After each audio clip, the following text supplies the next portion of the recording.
Oke, tadi kita dapat GL-nya itu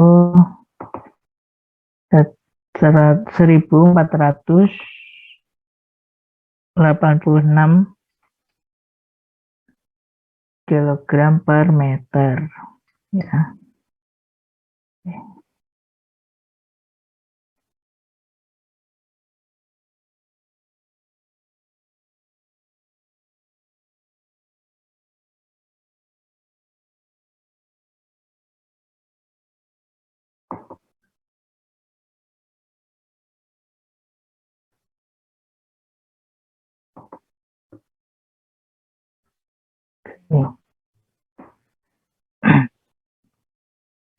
Ya, jadi kita dapat nilai QL-nya atau L-nya itu 1486 kilogram per meter. Ya, berarti di sini apa namanya terlihat ya bahwa kalau kita letakkan apa namanya tendon atau baja prategangnya itu sesuai dengan eh, kondisi momennya atau melawan kondisi momennya itu akan memberikan apa namanya peningkatan kapasitas pada penampang kita ya yang tadinya 350 kg per meter bisa jadi 1486 kg per meter ya. Nih, meningkatnya besar ya dengan kita menambahkan eksentrisitas ya mengikuti momennya ya. Karena tadi kita punya momennya kan gini ya. Gini. Eh, kok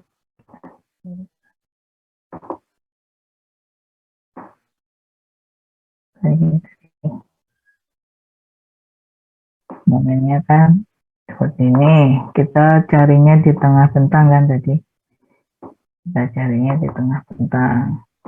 Dimana di tengah bentang itu momennya positif, gitu kan? Jadi di sini momennya momen positif nih. Oke. Agar efektif, maka penampang tadi, ya kan penampangnya kan tadi persegi nih. Ini dengan titik berat di tengah-tengah, gitu kan? Di tengah-tengah titik beratnya. Maka agar efektif kita harus meletakkan tendonnya itu sesuai dengan momennya. Ya karena ini momen positif di bawah, ya berarti nanti kita akan letakkan paling efektif itu eh, tegak apa namanya baja prategangnya ada di bawah. Saya mempunyai sentrisitas terhadap garis tengahnya atau garis titik beratnya. Sama seperti tulangan pada beton bertulang biasa ya. Kalau momen positif kan tulangannya pasti akan kita letakkan di bawah. Kalau momen negatif tulangannya akan kita letakkan di atas. Nanti letak tendon juga akan seperti itu. Yang paling efektif akan kita sesuaikan dengan bentuk diagram momennya. Oke. Nah, maka nanti kita juga akan belajar bagaimana kita mencari layout atau tempat dari tendonnya, ya.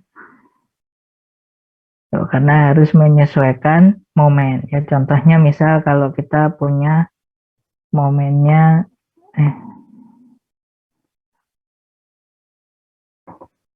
kita punya momennya seperti ini.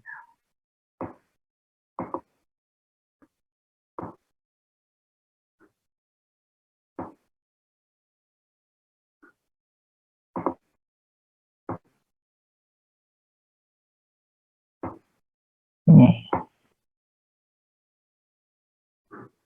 dalam momennya seperti ini.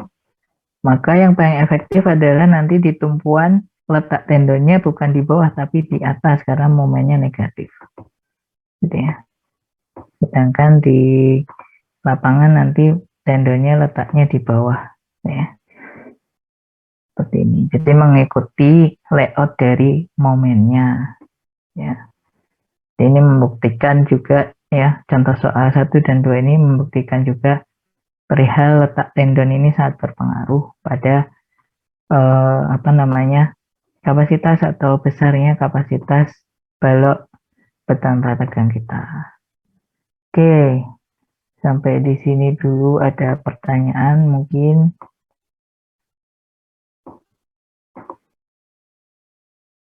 Halo?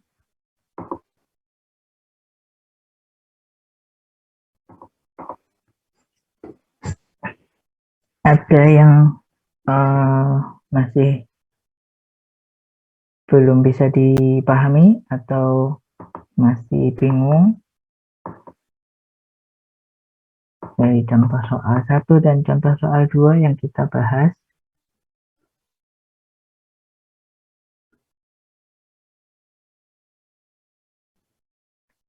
Halo?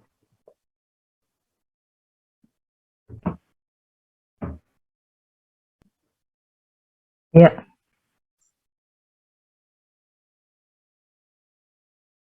gimana? Oh, ya, karena titik garis netralnya kan ada di titik tengah ya, ini ya. Jadi nanti YA dan YB-nya pasti akan sama nih. Jarak dari garis netral ke serat paling atas, YA, dan garis netral ke serat paling bawah, YB, ya pasti sama nih. Setengah H, setengah H. Karena bentuknya penampangnya seperti ini. Oke. Kalau bentuk penampangnya tidak persegi, misal, kan bisa ya, penampangnya tidak berbentuk persegi. Misal baloknya kita gunakan balok T. Pernah dapat balok T di beton? Belum pernah, Pak. Hah? Belum? Belum, Pak. Oh, balok dengan sayapnya plat ya, plat lantainya itu kita anggap menjadi bagian penampang balok T. Itu bisa ya. Jadi nanti baloknya bentuknya nggak persegi tapi baloknya T. Nah, kalau kayak gini kan letak sumbunya nggak mungkin di tengah-tengah ya. Pasti akan naik ke atas nih. Karena besar di atas ya. Ya, buat garisnya warnanya. Ya kan? Sumbunya pasti akan naik ke atas. Karena beratnya lebih dominan di bagian atas kan. Nah, walaupun nanti sumbu Y-nya masih di tengah-tengah. Itu. Nah, kalau kayak gini nanti YA dan YB-nya nggak sama. Ya kan? YA-nya dari garis netral ke serat atas, YB-nya dari garis netral ke serat bawah. Ini akan berbeda nilai YA dan YB. Itu. Oke. Ada lagi? Kalau T belum pernah.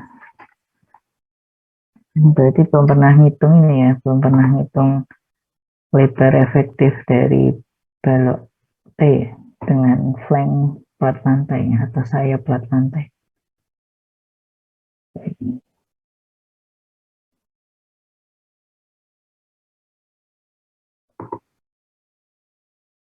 Nah, kalau bentangnya lumayan panjang, ya, bentangnya lumayan panjang, kita mau mendesain lebih ekonomis ya, kita bisa membuat balok kita bentuknya nggak persegi, tapi baloknya T nanti tingginya, ya tinggi dari baloknya akan lebih kecil daripada penampang persegi. Walaupun nanti tampaknya tulangan di bagian sayap sini, ya tulangan pada bagian plat yang ikut ke atau yang ikut kita masukkan ke penampang T-nya ini akan bertambah, gitu ya. Ya tapi nggak apa-apa, nggak terlalu urgent, nanti bisa pelajari sendiri kalau T ya. Itu. Ada pertanyaan lagi mungkin? Karena kalau gedung nggak terlalu banyak ya, apa namanya, eh, bentuk penampang dari balok itu nggak terlalu banyak bervariasinya gitu ya, atau variasinya nggak terlalu banyak. Tapi kalau nanti strukturnya jembatan, ya baloknya bisa bentuknya macam-macam ya. Bisa penampang persegi, bisa penampangnya I-girder, bisa penampangnya T-girder, bisa penampangnya U-girder, bisa penampangnya box girder, gitu ya. Bisa macam-macam kalau konstruksinya jembatan ya, jembatan atau apa ya,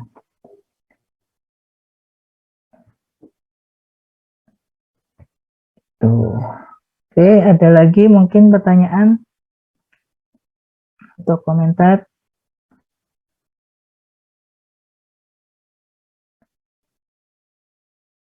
Oke, kalau tidak ada pertanyaan, dicoba lagi contoh soal 1 dan contoh soal 2 ya. Tetapi sekarang catatannya adalah gaya prategangnya kita berikannya parsial atau sebagian, tidak penuh atau full ya, sehingga nanti catatan ini tidak ada ya. Catatan tidak diperbolehkan terjadi tegangan tarik pada penampang beton, nggak ada. Artinya nanti batasan tegangan tariknya adalah berapa?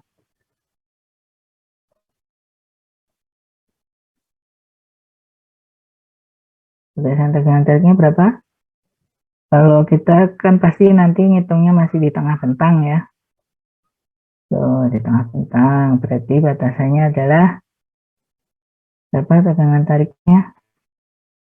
Kalau batasan tegangan tekannya masih sama, gitu kan? Kalau batasan tegangan tariknya berubah ya, karena metodenya yang tadinya contoh soal tadi itu gaya prategang penuh, artinya tidak terjadi tegangan tarik, tidak boleh terjadi tegangan tarik atau batasan tegangan tariknya 0. Maka kalau kita menjumpai kasus gaya prategangnya sebagian atau parsial, ya berarti batasan tegangan tariknya adalah berapa? Karena ini di tengah bentang ya, 1/4 kali akar FT aksen ya. Nah, ini nanti tinggal caranya sama, ya caranya tinggal sama. Oke, caranya sama, hanya saja nanti yang tadi rumus atau persamaan tegangan tarik yang kita punya sama dengan 0 dirubah menjadi sama dengan 0,25 dikalikan FT aksen, akar FT aksen ya, 0,25 kali akar FT aksen. Oke. Ya. Ada pertanyaan? Kalau tidak ada, dicoba dikerjakan contoh soal 1 dan contoh soal 2 ya. Ya kan? Dengan catatan posisinya sama ya, soalnya sama, tetapi gaya prategangnya yang diberikan hanya gaya prategang sebagian ya, tidak penuh, gaya prategang penuh. Gaya prategang sebagian berarti nanti boleh terjadi tegangan tarik atau penampangnya boleh retak. Oh, itu ya. Oke. Silahkan dikerjakan, selamat mengerjakan ya. Berarti ada 2 soal yang harus dicoba dikerjakan ya, dengan kondisi yang berbeda ya, agar nanti bisa lebih paham lagi ya, bisa lebih mengerti lagi ya. Kemudian ya nanti silahkan dikerjakan ya, diskusi boleh ya, tidak apa namanya, tidak tertutup untuk harus sendirian ngerjainnya, boleh dikerjakan bareng-bareng boleh ya, biar ngerti bareng-bareng boleh ya. Kemudian kalau tidak ada pertanyaan ya, mungkin hari ini atau pertemuan kali ini ini saja dulu, kita sudah bahas contoh soal nih, ya, terkait dengan perhitungan tegangan terhadap tegangan batasnya, ya. Nanti pertemuan berikutnya kita akan lanjutkan bagaimana mendesain balok beton prategang di tahap berikutnya, ya. Karena selain nanti kita cek tegangan pada penampang beton prategang kita, nanti kita harus cek juga kapasitas atau apa namanya,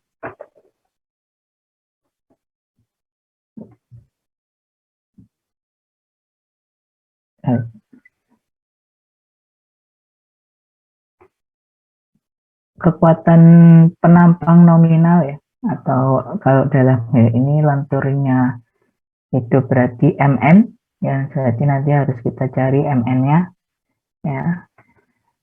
Harus memenuhi syarat juga, ya, selain tegangan harus kita hitung nanti kapasitasnya, MU terhadap MN akan kita cari juga, berarti nanti kita juga akan belajar bagaimana cara mencari MN atau cara mencari kapasitas nominal, ya, dari balok beton prategang seperti di balok beton bertulang. Bedanya hanya nanti tulangan atau baja tulangan biasanya kita rubah menjadi baja prategang atau tendon, ya. Caranya hampir sama, tetapi nanti nggak tahu lebih mudah atau enggak, karena nanti kita akan pakai empiris, ya, untuk menentukan berapa besar tegangan pada baja prategangnya atau pada tendonnya, pakai rumus empiris. Kalau di beton bertulang kan FY atau FS, ya, untuk tegangan pada tulangan tarik harus kita cari, ya, dari tegangan tarik dari diagram regangan dan diagram tegangan pada balok beton bertulang. Tapi kalau di beton prategang nanti tegangan tarik pada baja prategang akan kita cari menggunakan persamaan empiris. Ya, nanti ada faktor dari metode atau jenis beton prategangnya, apakah pre-tension atau pratarik atau post-tension atau pasca tarik, nanti akan berbeda, ya, karena nanti berbeda kondisi antara tendon, lekatan tendon, ya, utamanya pada beton prategang dengan metode pratarik atau pre-tension dengan yang pasca tarik atau post tension. Bedanya nanti di lekatannya, karena kalau post tension kita akan gunakan selongsong, ya, atau ducting untuk meletakkan tendonnya, sedangkan kalau pre tension atau pratarik itu tidak ada selongsongnya, jadi langsung ketemu lekatan antara beton dengan tendonnya, ya. Kemudian nanti sebelum kita masuk ke perhitungan kapasitas nominal atau kapasitas penampang dari beton prategang, kita juga mungkin akan membahas bagaimana cara menghitung kehilangan gaya prategang dari faktor-faktornya, ya, karena kan tadi di sini untuk mendapatkan gaya prategang efektif sebetulnya kita harus cari dulu nih, berapa sih kehilangan gaya prategangnya secara real, ya. Artinya dari faktor-faktornya harus kita turunkan satu-satu. Oke, ada pertanyaan mungkin atau komentar untuk kuliah kita pada kesempatan kali ini? Kita lanjutkan materinya untuk pertemuan berikutnya seperti yang tadi sudah saya sampaikan, ya. Kita akan bahas kehilangan gaya prategang, kemudian juga akan bahas bagaimana menghitung kapasitas, sampai nanti menghitung kapasitas momen nominal, ya, atau kapasitas nominalnya. Walaupun nanti sebelumnya mungkin kita bisa melalui proses yang panjang, ya, untuk mendapatkan MN-nya, karena kita harus bisa nanti mencari atau mendesain layout dari tendonnya terlebih dahulu, ya. Bagaimana cara mendesain layout tendonnya, baru nanti masuk ke sana. Ya, intinya seperti itulah. Oke, ada pertanyaan sebelum saya akhiri?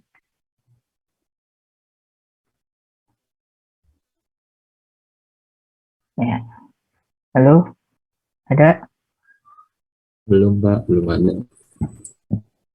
Kalau tidak ada, mungkin itu saja untuk pertemuan kita kali ini. Nanti materinya akan saya share ya. Ini akan saya share ke e-learning. Ya, sekalian nanti di bawah materi ini atau di bawah-bawahnya contoh soal ini juga ada materi kehilangan beta tekan. Ya, ini nanti bisa Anda baca-baca juga. Oke, nanti coba saya akan share.